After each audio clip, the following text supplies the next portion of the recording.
Hello and welcome, everybody. Welcome. As you're coming on, please feel free to chat in and say where you're joining from and maybe how you're feeling today. Happy Tuesday, everybody. Oh my goodness. We are in the energy of a very powerful full moon. I don't know if you guys are feeling it, but I certainly am. So definitely, as you come on, feel free to chat in, say hello. I can't wait to see who's here. Oh, a beautiful day in Idaho. Hello, Pam from Maryland. Janet from Washington, feeling great. Sue from Morristown, New York, amazing. I'm from Connecticut originally. Rez from Atlanta, Georgia. Kazia from Portland. Welcome, everybody. Oh my gosh. Happy Tuesday. Carol from California, feeling the full moon. Robin in North Carolina, feeling fantastic. I will be in North Carolina on Friday. I'm heading to the Outer Banks. Kayleen joining from Oakland. Welcome, Kazia. Thank you.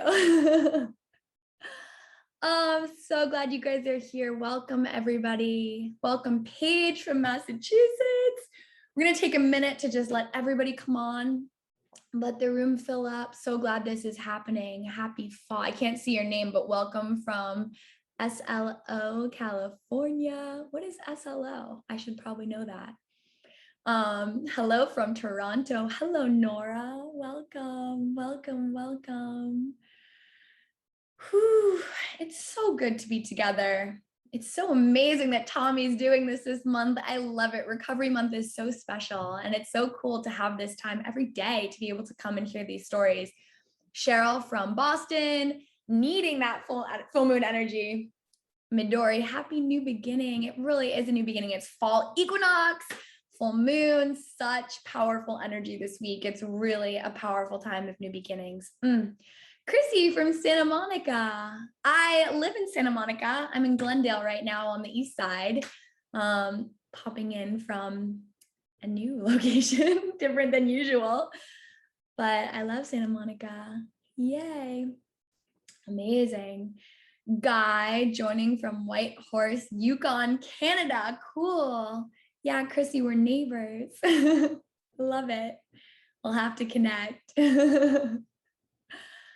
Okay, we'll give everyone one more minute to come on. And if you haven't chatted in yet, I would love to say hi. I wish I could see you guys. You can see me, but I can't see you. So say hi, maybe share where you're joining from, how you're feeling.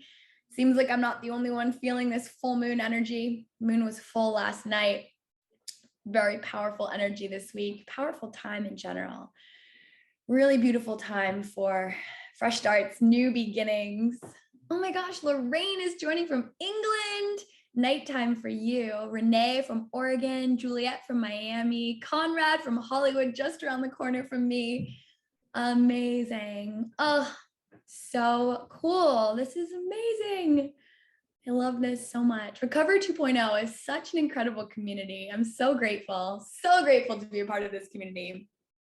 I guess with that being said, and now it's 12:05, I'm knocking over things on my table. Let's begin.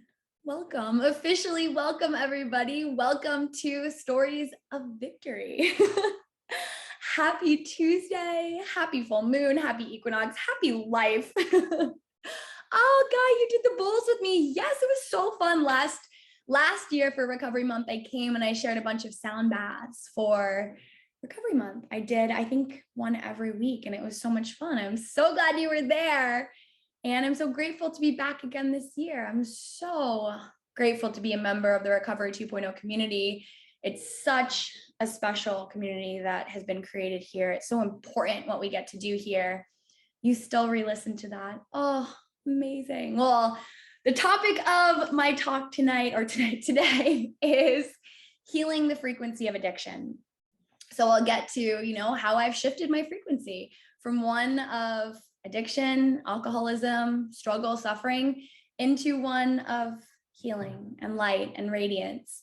And a great deal of that has been, through the practices, yogic practices, embodiment practices like we do in Recovery 2.0, working with sound healing, working with crystal singing bowls, and also working the 12 steps. That's been a huge part as well. So I'll dive into my journey. I'll take a moment to, tell you a little bit what it was like, what happened, and what life is like today, which is pretty incredible.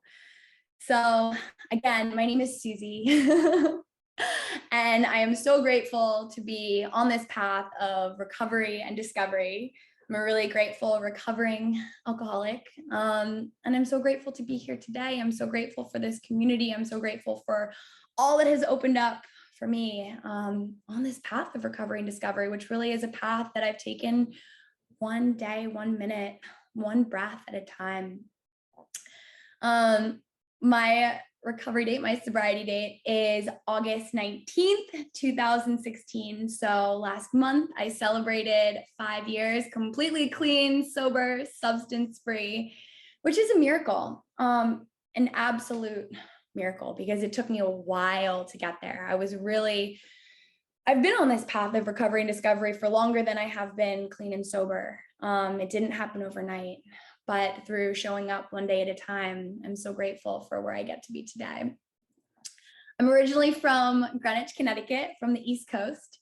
I was born there, have a wonderful family, 3 younger sisters, 2 parents who are wonderful. They're the best. They are also on this path. They have not drank my whole life. They identify as alcoholics, but they haven't really had a program. So growing up, I was raised in a household with a lot of fear on alcohol, a lot of fear in general. We lived in a park in Greenwich, Connecticut, a very safe place, but we had 2 locks on the door, the alarm constantly on, and just this pervasive energy of, that we're not safe.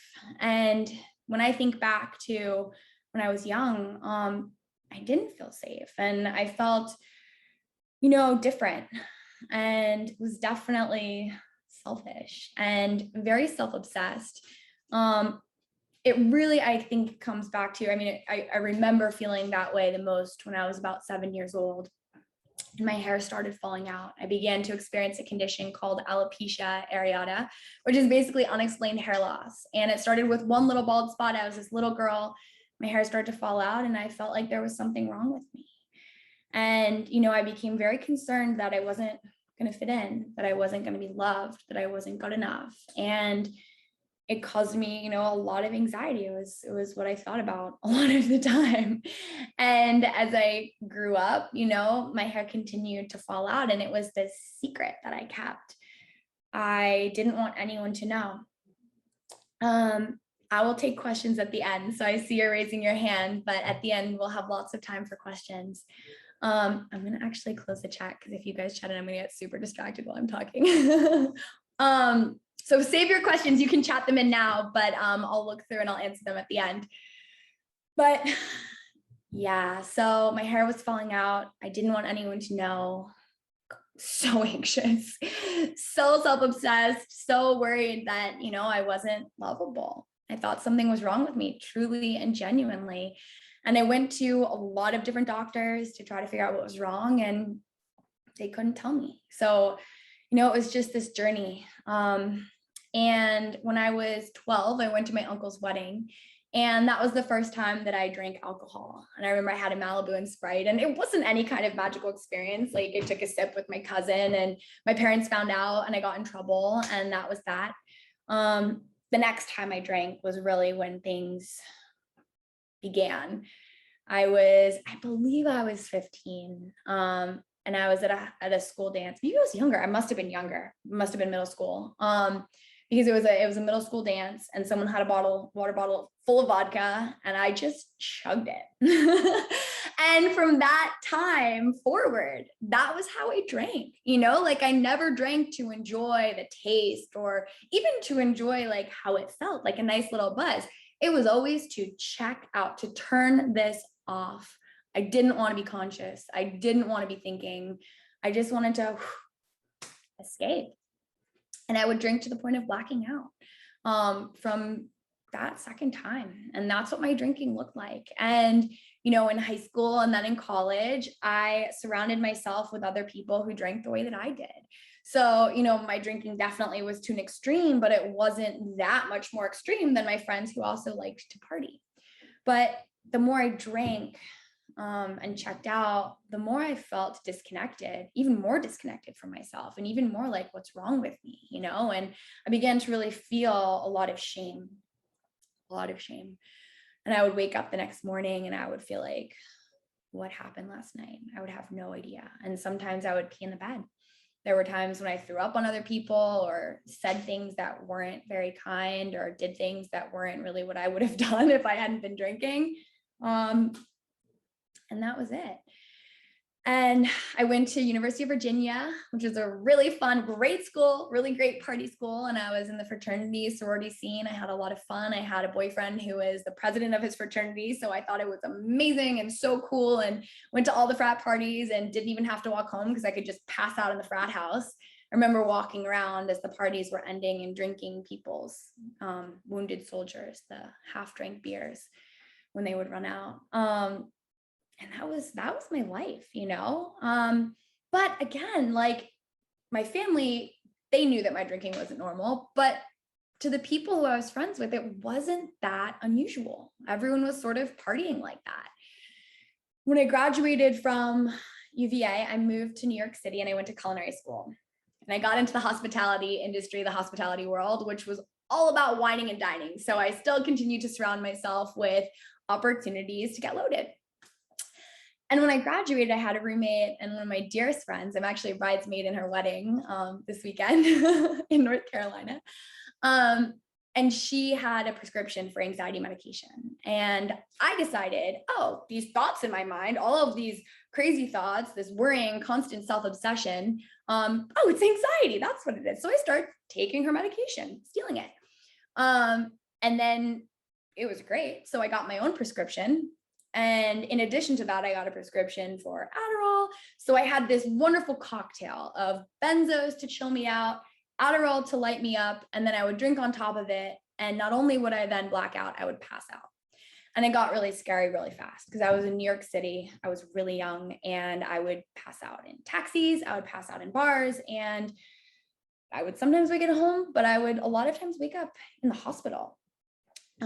More than once, many times. And there were times when I didn't even know I had been to the hospital, but you know, after a night of not remembering, I would get a bill and I said, oh my gosh, I was in the emergency room again. So at that point, my family was really worried. I knew that it wasn't really working. Life wasn't heading in a great direction, although on paper to the outside world, great friends.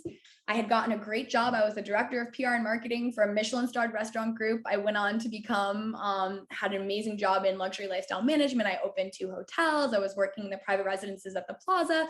So a really cool, really fun, very fast-paced career in hospitality, which was totally supportive of how I like to drink and use. My hair was still falling out. It was still a secret.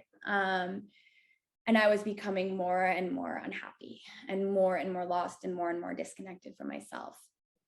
And I wanted to change, but I didn't know how. I didn't have any sort of spiritual solution. And I remember thinking when I took those pills, you know, if I want to heal my anxiety, I feel like meditation would help, but I'm just too anxious to do it. So I'll take these medicines. And I'm by no means am I saying anyone should get off their medications. Always talk to your doctor. There is an important role, an important place for medication for many people. But for me, I never had the intention of taking it the right way. I deliberately was prescribed with the intention of abusing it. So for me, it was a big part of my abuse of substances. And yeah, I remember thinking, you know, I could probably feel better if I were to meditate. I majored in East Asian studies and religious studies in college. So I remember I learned all about Zen Buddhism and all different forms of Buddhism and Hinduism and all the things that are such a big part of my personal practice and lifestyle today that have helped me so much. But I didn't know how to practice it. And I wasn't able to create that space and distance from my solution, right? The alcohol, the pills. So yeah, it got it got tough. It got really dark. I went to therapy. I lied to my therapist. I would say I wasn't drinking. I was drinking. I would take periods of time without drinking. But I would smoke pot and I would keep taking my pills. And I even went through periods where I took observed antabuse. I would go to my therapist, take it, and then I still drank on it. And I learned that like if I waited 24 hours, I could drink. But it was not good. It was not good. I got really sick. I remember I was working for an Austrian restaurant group, and it was the Steuben parade, the Oktoberfest parade. And I got to be on a float. I was going down a float down Fifth Avenue in New York City, drinking vodka. And I got so sick, I ended up throwing up in a porta potty in Central Park. It's terrifying. But so it wasn't going anywhere good fast. And I couldn't stop. I literally couldn't stop. I couldn't get honest with myself. I thought that alcohol was the problem because that was the thing that led me to black out. I didn't see that there was a deeper issue at stake. In 2015, I hit rock bottom. I ended the relationship that I'd been in with that president of the fraternity, who also was just loved to party with me. And so I couldn't blame him anymore. It was just me. And there was a summer where I just ordered wine and drank and got to the point where I no longer wanted to live. And one night I almost made that happen. I tried. But by the grace of God, I woke up the next day and there was this voice in my mind and my heart that said, Susy, wake up and live. And so I started to ask for help, like for real. And I went to rehab for 30 days. I intentionally didn't want to go to a rehab that was 12-step based because I still wanted to do it my way. But in that rehab experience, I began a daily gratitude practice and I began meditating. I practiced yoga. And something began to shift. I remember at rehab, it was a full moon eclipse and I looked up at the moon and I felt really for the first time that there was a power greater than myself. And when I left rehab, I had no sober community. I refused to get involved in one. And so I went back and I hung out with my friends and I smoked pot because pot wasn't my problem. And in the year period that followed that, I probably smoked pot 5 times, but I told myself I was sober. I told the world I was sober. And I still continued to do it my way. And I still continued to experience a lot of anxiety. That being said, I continued my gratitude practice. I continued to meditate and I continued to open to this power greater than myself. I didn't know what was happening, but I just started to tune in to my intuition. And I remember I took a trip. I was living in Connecticut, working in New York City, commuting, and my sister was presenting at a conference in California. And I went out to California to go with her. So she didn't have to go alone. And I came out here. And again, I talk about frequency. Like I felt this energy. It was like this energy of possibility, this energy of a new beginning. And something within me said, you need to move there. So I did. It didn't happen overnight. I manifested. I would visualize my life in California. I had 2 therapists. I talked to them about it. I laid all the foundation and mapped it out. And about 6 months after I made that decision, I wanted to move. I made the journey. And at that point, I was still saying I was sober, even though I was not actually. And I got out here and I was going to celebrate my 1 year. And I had one friend out here and he had been sober for 5 years. He said, what we do is we go to a meeting and we take a cake and we celebrate your year. So I went to a meeting with him and I took a cake, dirty cake. And for the first time, I heard this message. Before I had gone into the meeting, I had a full-blown panic attack. And in that meeting, what they said was, first of all, you don't have to do this alone. You don't have to white knuckle it. Be honest and take it one step at a time. And for some reason it clicked. And that night I got a sponsor and I began working the steps and my life began to transform. I got honest. Eventually, I changed my sobriety date. I admitted that I hadn't been sober and I took back that time, which was the best thing I could have ever done because the sobriety that I have now is so incredible. It's a life beyond anything I could have ever dreamt of. And it's a life of honesty. It is. It's a life of honesty and integrity and, taking it 1 minute at a time and, reaching out for help when I need it. When I have resentments, I reach out to my sponsor. I do writing. It's working this program. I've worked the steps several times. And being a part of a community who understands, you guys. And so my life began to transform. And around that same time, I also went to a sound bath. And if you haven't experienced a sound bath, there's lots in the Recovery 2.0 membership portal that I shared last year. So definitely check one out. And a sound bath it's like a meditation where you use sound to really shift your energy, shift your frequency. It entrains with your brain waves and helps to bring you into brainwave states associated with deep states of rest, relaxation, meditation, and healing. And so my busy, anxious mind, I lay down and I experienced this sense of peace. And I kept going to sound baths. I started going to meetings. I started going to sound baths, and my life began to transform. Truly, it was like the light came back in my eyes. My frequency, actually, like my physical frequency, my energy began to shift. And, instead of being in that frequency of addiction and needing to reach out, needing to escape when the uncomfortable feelings came up, when the thoughts that were self-loathing or self-judgmental or self-obsessive came up, that frequency shifted to one of peace and calm and acceptance and surrender and of knowing that I'm not alone and that I can reach out for help. My hair continued to fall out. And through doing this work, I found a sense of self-love and self-acceptance. And one day it really hit me. Oh, my dog's here scratching. I'll show you guys him in a second. What if there's nothing wrong with me? I had been so angry and so resentful for so long. And that's something that I uncovered and discovered in working the 12 steps. I was so mad. Why me? And yet it dawned upon me. What if this is the way God wants me to be? What if this is just exactly the way I'm meant to be? And at that point, when I had that realization, I had been eating so clean, practicing yoga, meditating. I'd been to all the doctors. My blood work was fine, perfectly healthy, other than my hair falling out. And so I thought, who am I to say that I know better than God? And if I'm not supposed to have hair, okay. And so I shaved it off. And it was actually right before a Recovery 2.0 retreat.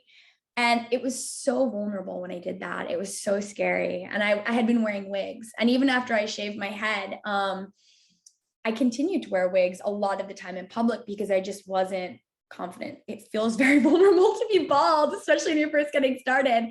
And I went to Costa Rica with Tommy and Kia and Anand. It was the Summit of Consciousness.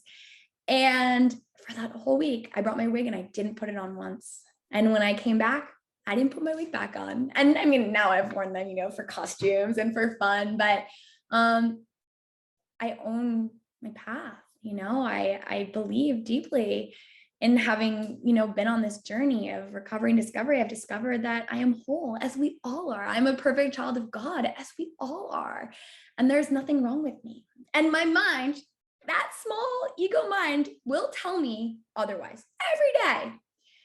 But if I wake up, as I do, and I do my sadhana, as I do every morning, and I tune in and I meditate and I pray, and I love the 3rd step prayer. I love the 11th step prayer. I say that every day. And I love the Recovery 2.0 prayer, because it helps me to just let go and be where I am, be with the people I'm with, doing what I'm doing. And if I'm bald, I'm bald, if I'm on this path of recovery, I'm on this path of recovery. It's perfect. It's exactly as it's meant to be.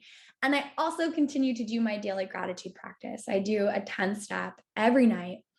I send it to my sponsees. They send me theirs. I do a pretty intense one. I do the highlights of the day, the positives, the challenges. We celebrate the joys, we celebrate the challenges. The challenges, I believe, are there for us to grow. So if I have a resentment, if I have a challenge, by writing it out in my 10-step, I'm able to see the lesson or the blessing coming through.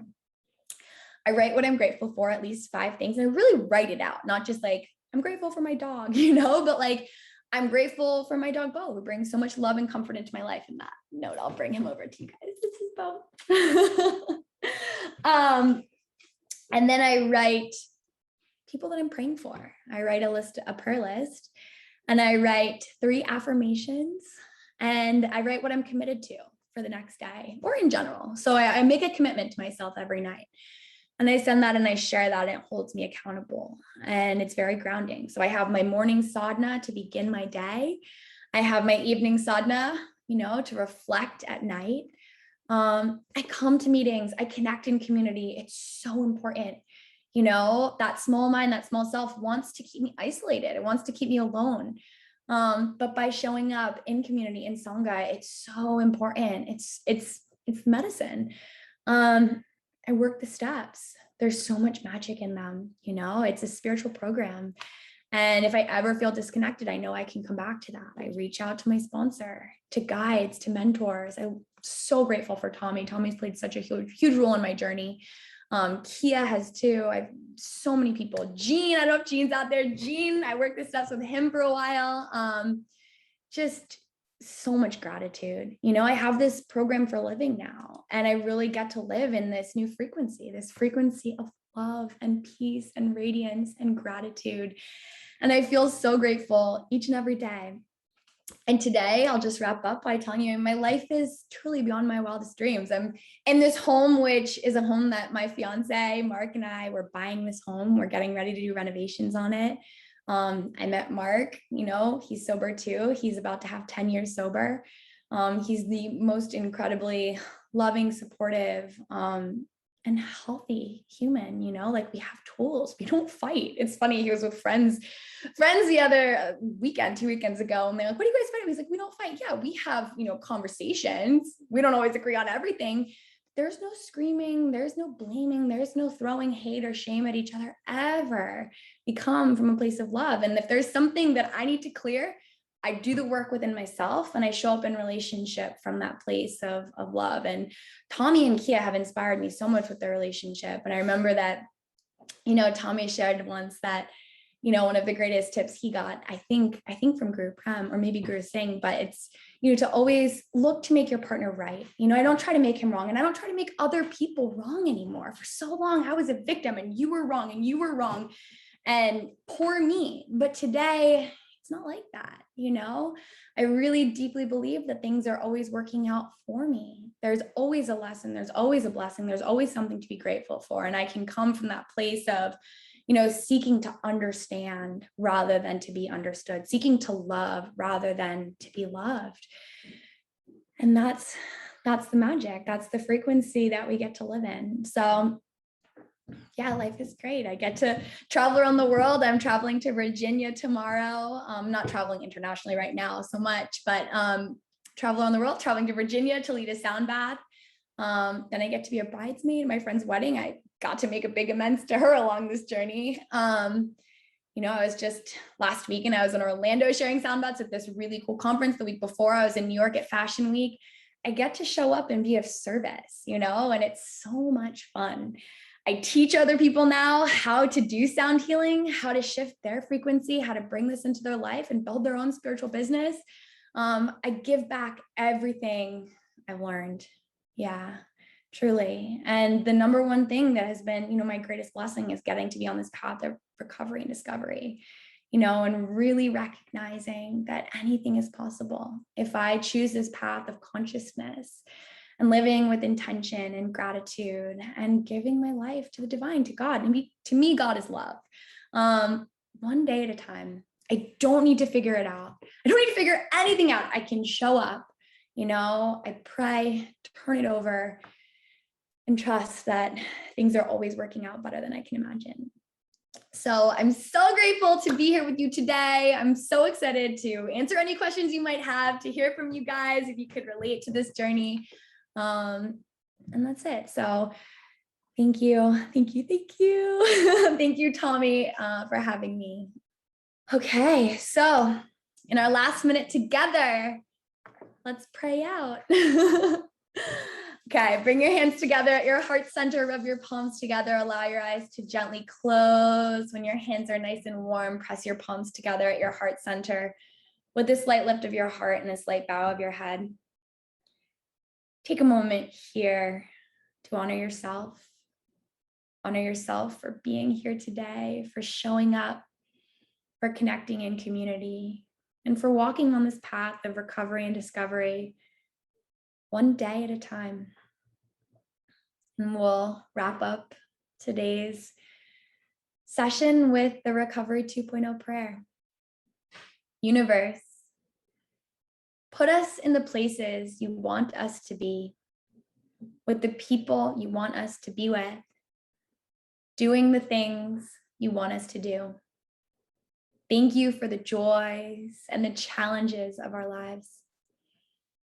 Sat Nam, Namaste, Amen. And so it is. Thank you all so much. Thank you, Tommy and Stacy and Iris and the whole Recovery 2.0 team. I love you all so much. I'm so grateful to be here with you. So definitely connect, reach out. The Copper Vessel is my website and my Instagram. I can't wait to hear from you and hopefully relax with you and hopefully meet you in person one day soon. I hope you guys have a beautiful, beautiful day. I'm sending you so much love and I will see you soon.